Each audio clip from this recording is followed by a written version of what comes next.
mais aussi à vous en apprendre peut-être un petit peu plus sur les pierres naturelles et la minéralogie. Je suis vraiment heureuse de vous retrouver aujourd'hui pour vous parler des labradorites.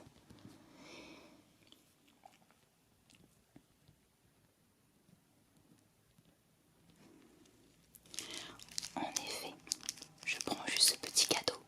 Oui, j'ai encore les décos de Noël à la maison et c'est beaucoup trop cool de prolonger par une troisième mi-temps Noël. Donc voilà, juste parce que le bruit est beaucoup trop agréable.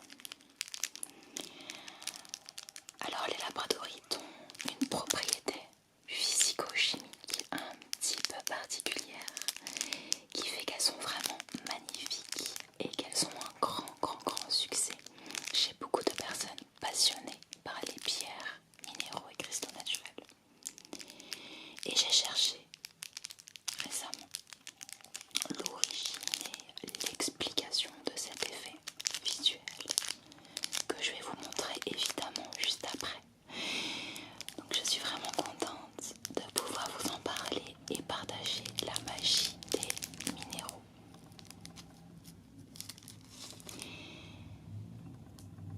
Juste pour information, parce que j'ai oublié de le préciser, mais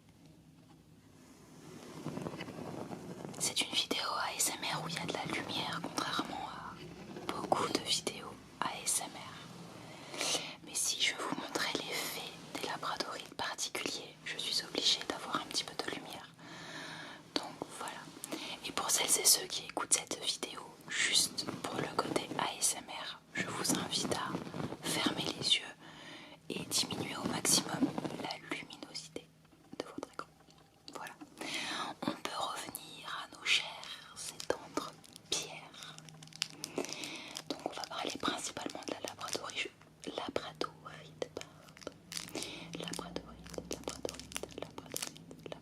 qui possède une propriété physique bien particulière. Il s'agit de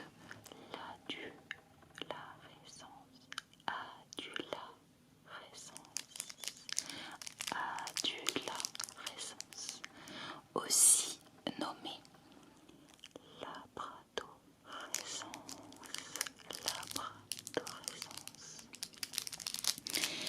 Alors plutôt que de vous faire une explication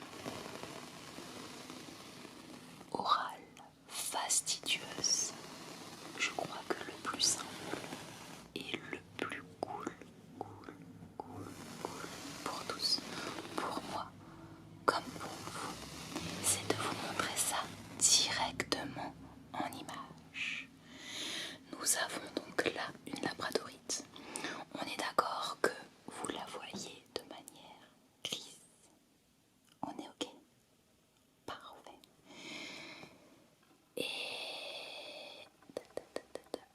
Et maintenant, elle est de quelle couleur? Elle est de quelle couleur? Quelle couleur? Quelle couleur?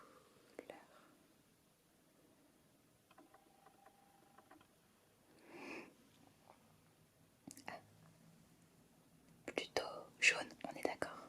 Et là, elle est plutôt franchement grise. Un drôle de gris d'ailleurs. Je vous remontre.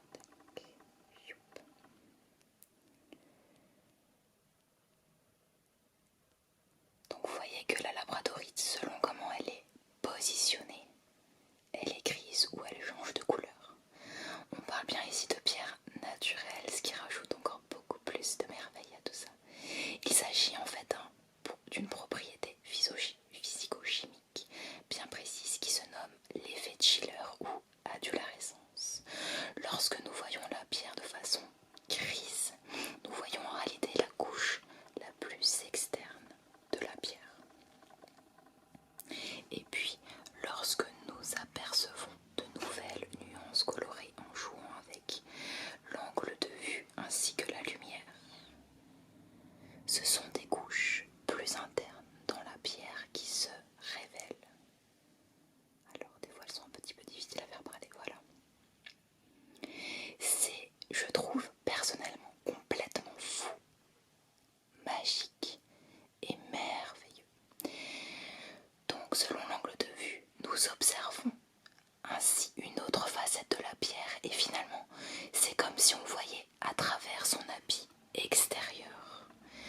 En gros, pour faire simple, c'est comme si moi, là, je vous voyais, mais je suis aussi capable de voir vos organes. C'est complètement fou.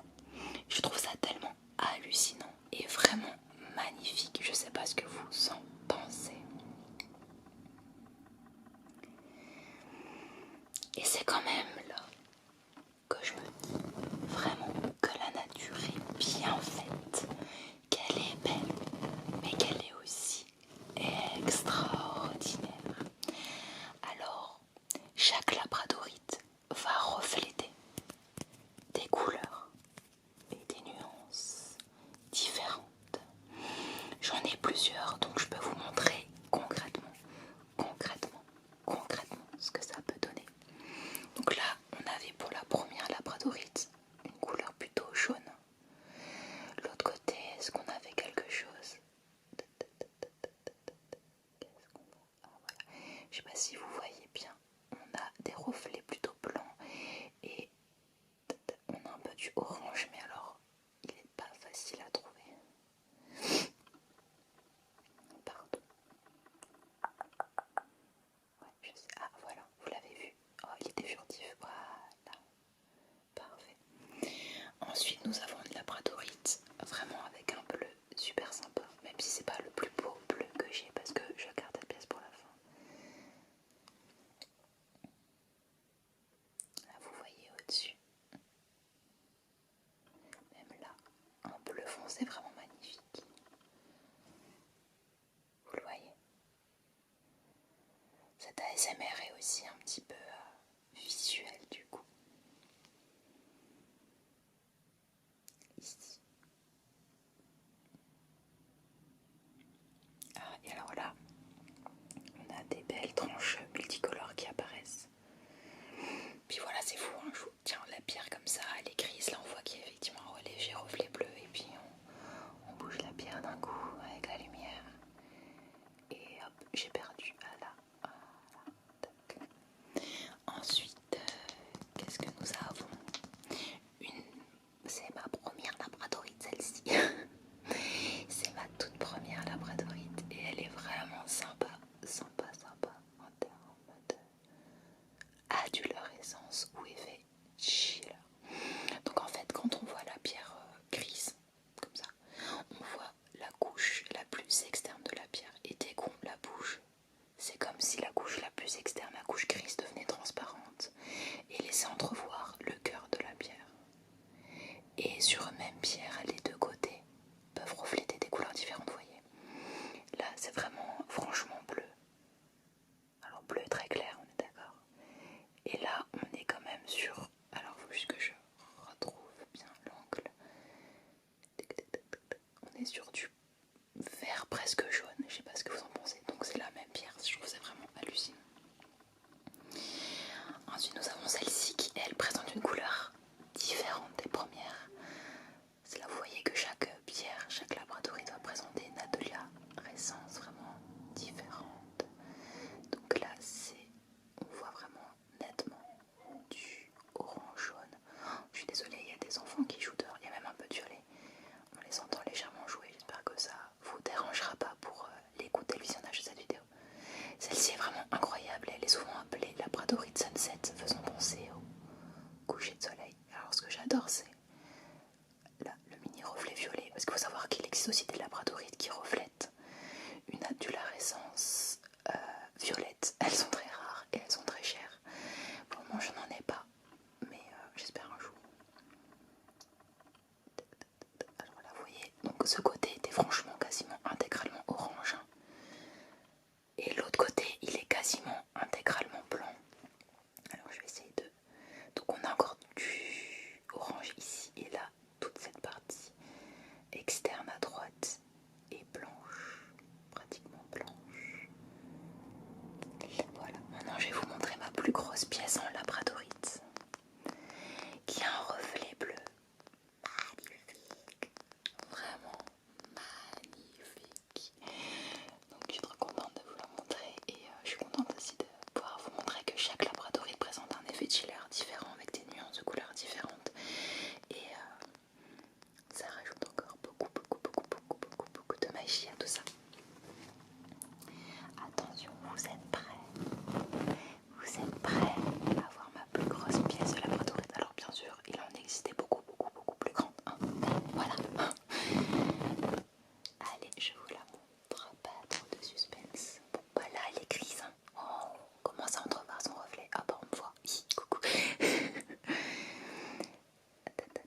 qui est encore impressionnant, je sais pas si vous voyez bien, c'est qu'ils sont un petit peu pailletés comme ça. Là. Et là, oui. Waouh! Je suis toujours complètement émerveillée de voir son reflet qui est vraiment d'un bleu chatoyant, magnifique, magnifique. Donc des jeux de lumière incroyables, incroyables, incroyables, incroyables. N'est-elle pas magnifique? N'est-elle pas magnifique? Waouh! Et vous voyez les petites paillettes là? Voilà, ça fait aussi partie un petit peu de l'adularescence. On peut aussi dire que c'est chatoyant. Je trouve ça vraiment magnifique. Celle-ci elle est vraiment exceptionnelle parce qu'elle vraiment elle révèle pardon, décidément ces nuances vraiment facilement et toute la face se colore.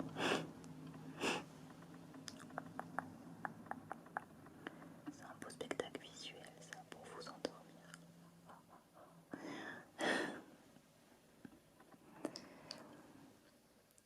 Voilà, donc là je crois que c'est ma dernière pièce de labradorite, on va dire, ma dernière pièce de labradorite récente, mais en réalité j'en ai encore une exceptionnelle à vous montrer. Je la mets là si vous permettez. Ah, voilà. J'en ai encore une à vous montrer. Et celle-ci elle est vraiment exceptionnelle. Exceptionnelle.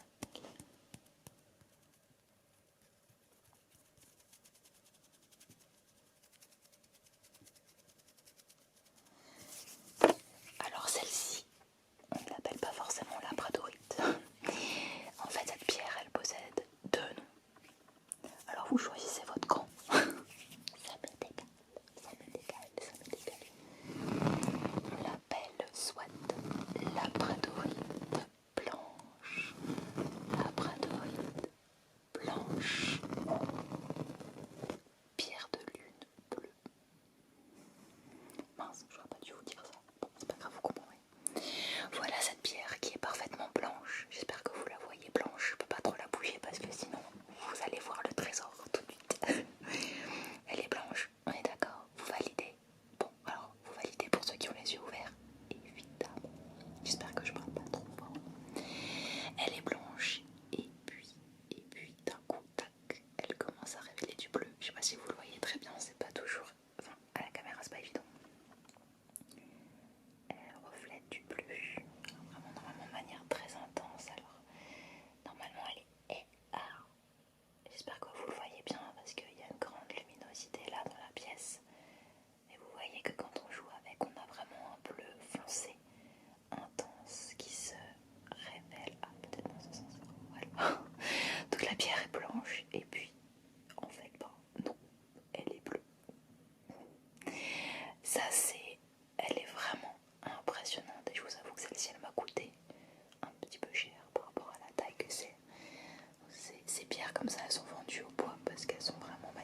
toutes ces pierres sont en réalité de la même famille, la famille des feldspaths. En fait, en gros, labradoris et pierre de lune, ce sont des noms commerciaux et ce sont tous et toutes des feldspaths. Alors vous allez me dire, bah c'est bizarre parce qu'elles sont quand même très différentes en termes de couleur. Oui, mais pourtant leur composition chimique est la même, c'est-à-dire que toutes ces pierres-là, sauf la violette évidemment, ont les mêmes atomes dans leur composition chimique. Ce qui change, ça va être la proportion dans laquelle ces atomes sont présents.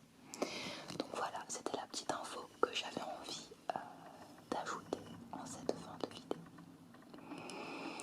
J'espère que vous en avez pris plein les yeux avec le merveilleux monde des minéraux, pierres et cristaux. J'espère aussi que vous repartez avec de nouvelles informations sur la minéralogie. Et enfin, j'espère que cette vidéo, tournée en mode ASMR,